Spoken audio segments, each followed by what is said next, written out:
어제도 영화, 오늘도 영화, 내일도 영화, 매일 영화. 안녕하세요. 저는 수행. 안녕하십니까. 저는 실버입니다. 반갑습니다. 반갑습니다. 네, 오늘 저희가 하이제킹 가지고 왔는데요. 어떤 영화인가요? 하이제킹 간단 줄거리 설명드리겠습니다. 1972년 겨울 속초공항 여객기 조종사 하정우와 성동일은 김포행 비행에 나섭니다. 승무원이 최수빈 배우의 안내에 따라 탑승 중인 승객들의 분주함도 잠시 이제 이륙한 지 얼마 되지도 않아서 사제 폭탄이 터지며 기내는 아수라장이 되는데요.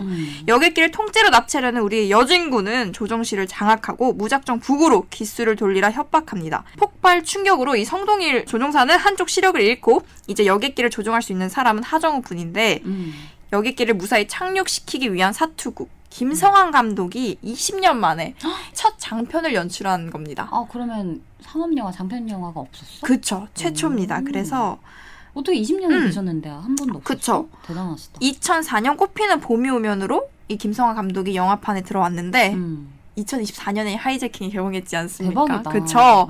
그래서 저는 굉장히 재밌게 봤는데 꿈을 이룬 영화가 아닌가 싶네요. 그쵸. 감독 이야기를 들어보니까. 꿈의 여정입니다. 오. 좋아요. 길었다. 리뷰 시작하겠습니다. 네. 와, 저는 실화 바탕 영화 정말 좋아합니다.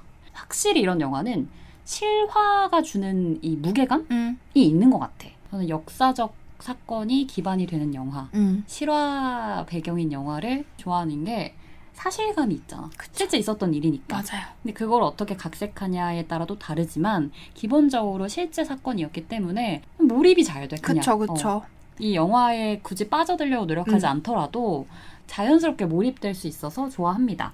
일단 요 하이제킹도 1969년 대한항공 YS-11기 KAL기 납치 사건을 접목시킨 건데요. 진짜 이 시대는 이 69년도 실제로 귀환하지 못한 승무원들과 승객들도 있으니까 이 영화에서도 그런 장면이 나오잖아. 납북이 되려고 하자 주민등록증이나 신분증을 찍고. 모두 폐기하세요라고 맞아. 얘기를 하는데 이게 보통 귀환하지 못한 승객들이 지식인들이 많았다고 해. 맞아, 기술인들. 그래서 영화 장면에서도 아들이 검사인데 엄마가 삼키잖아. 맞아. 그런 장면들도 넣어서 인상 깊었습니다. 그러니까 나도 영화 각색도 참 잘했다고 생각한 게 여진구란 설정도 작가적 상상력이 더해진 거잖아. 여진구가 자신의 형이 인민군 장교가 되어 월북한 것으로 알려져서 억울하게 빨갱이 누명을 쓰면서 힘든 삶을 살잖아. 그래서 결국 자기도 납치를 결심해요. 자신 또한 여객기를 납치하기로 결심해서 그 사건을 벌이죠. 그래서 이런 스토리도 너무 좋았고 핵심은 안타까운 시대상이 들어가 있어.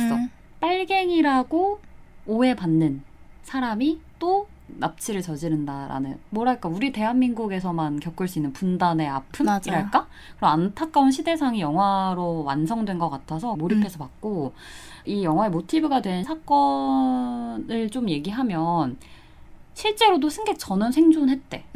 세계 유례 없을 기록을 남겼다고 해. 이게 실화라고 생각하니까 되게 대한민국 만세 나도 맞아. 이 마음속으로 외치는 그런 게 있었어. 국뽕이 차올랐고. 맞아. 수행도 되게 재밌게 봤는데 승객들도 캐릭터성이 다 있었잖아. 맞아. 근데 너무 신기한 게 그 당시엔 좌석 예매가 안 됐나? 그랬나 봐. 그거 너무 신기하잖아. 맞아. 비행기를 선착순 무슨 달리기로. 실제로 이랬다고? 못 찾아봤는데. 근데 아마 그게 실화 기반이니까 그러지 않았을까? 혹시 들으시는 분들 중에 그 당시를 살았다 잘 아시는 분들이 있다면 비행기 초반에 그 좌석 예매가 안 돼서 그렇게 막 뛰어가서 선착순으로 좌석 앉았는지 그거 너무 궁금하더라고. 계실까요? 왜냐면은 이게 69년 70년 배경이니까 적어도 성인이시면 20살은 돼야 됐을 거고 그럼 50년생 아니, 경험하시지 않더라도 알고 계신 분이 있을 수 있으니까. 그렇죠. 그것도 되게 유쾌한 포인트. 맞아. 그래서 뭐 폭탄으로 구멍난 기체 안으로 막 바람이 들어오고 뭐 비행기가 수직 낙하하고 상승하고 승객들 막 고꾸라지고 뒤집히고 요런 연출들이 100분이라는 러닝타임이 지겹지 않게 꽉 채운다고 느껴졌어. 맞아, 나도 너무 동의해. 그 공중에서 여객기가 납치돼서 일촉즉발의 상황을 보여주는 그 긴박감. 맞아. 그걸 고스란히 느낄 수 있어서 영화관에서 보기 딱 시원했다. 사실 근데 요즘 우리가 최근 리뷰한 그런 해외 작품들이 러닝타임이 120분을 넘어갑니다. 뭐 130분, 150분, 그 2시간 반씩 우리가 봤단 말이야. 근데 100분 하니까 딱 컴팩트하고 좋더라고. 볼만해. 자, 그럼 인물 캐릭터 한번 이야기해 봅시다. 저는 하정우를 택해봤는데 우리의 태인. 저는 실제로 하정우를 봤어요. 어디서요? 무대 인사 이번 하이제킹으로? 영화를 봤기 때문에.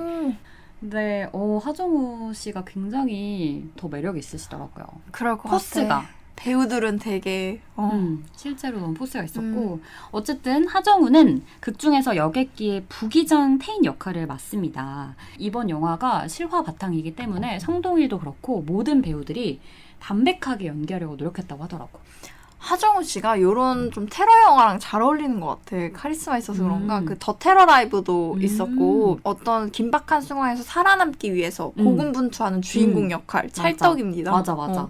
그리고 찾아보니까 하정우 씨가 최근 보여준 작품들이 대부분 실화 바탕 영화더라고. 보스턴 1947, 비공식 작전 다 실화 바탕이었으니까 이런 영화들에서 좋은 연기를 보여주는 것 같아.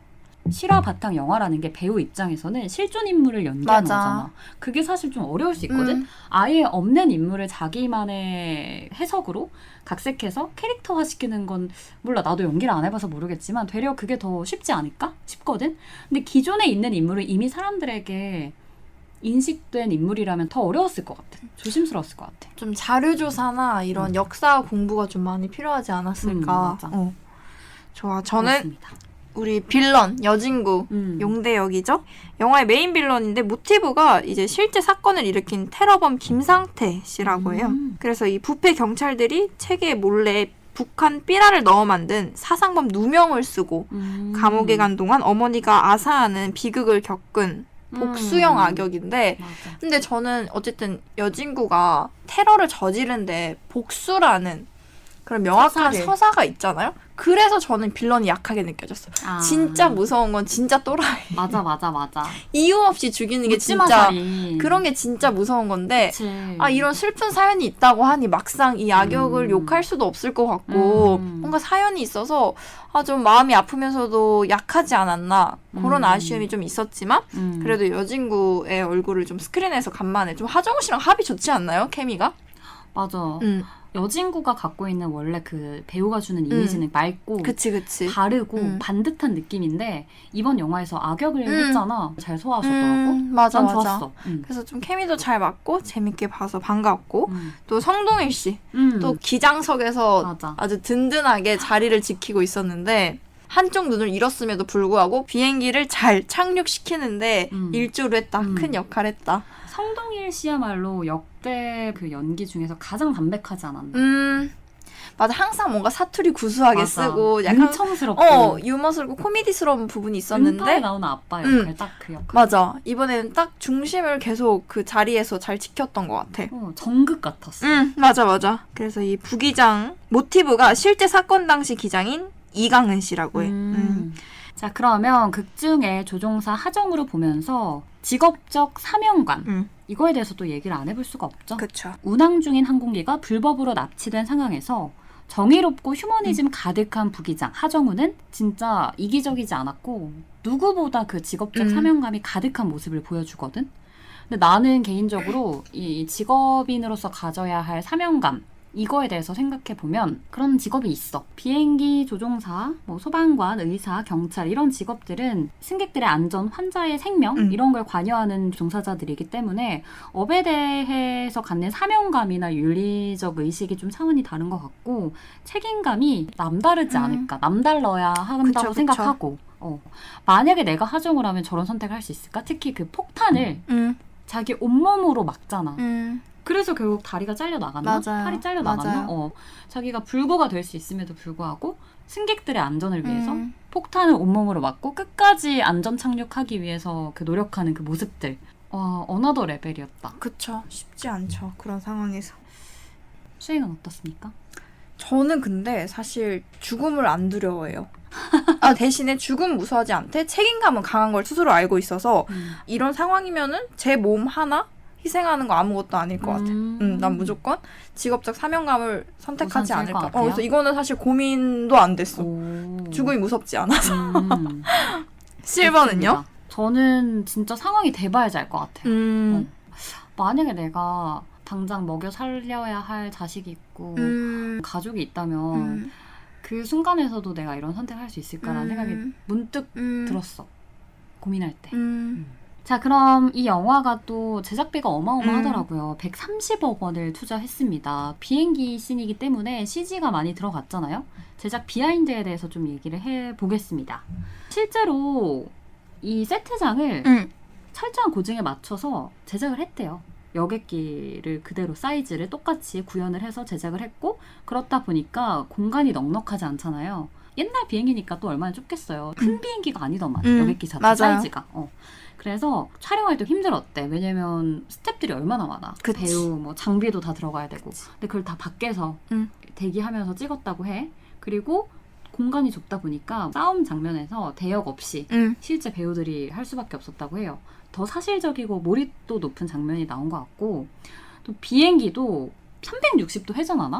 거의 180도 이렇게 맞아, 수직으로 맞아. 꺾잖아요. 그거를 구현시키기 위해서 기체들의 움직임을 시뮬레이션을 하면서 적용해 가면서 구축했다고 합니다. 그 비행기 회전 중인 비행기 내부를 표현하려고 기계를 통째로 세트를 넣고 뒤집었고 출연자들이 천장에 매달린 채 실제로? 연기를 했대. 와. 그래서 약간 그 떨어지는 과정의 그 소품들은 미술팀이 하나 일부러 설치를 한 거고 좀 수동적이었더라고.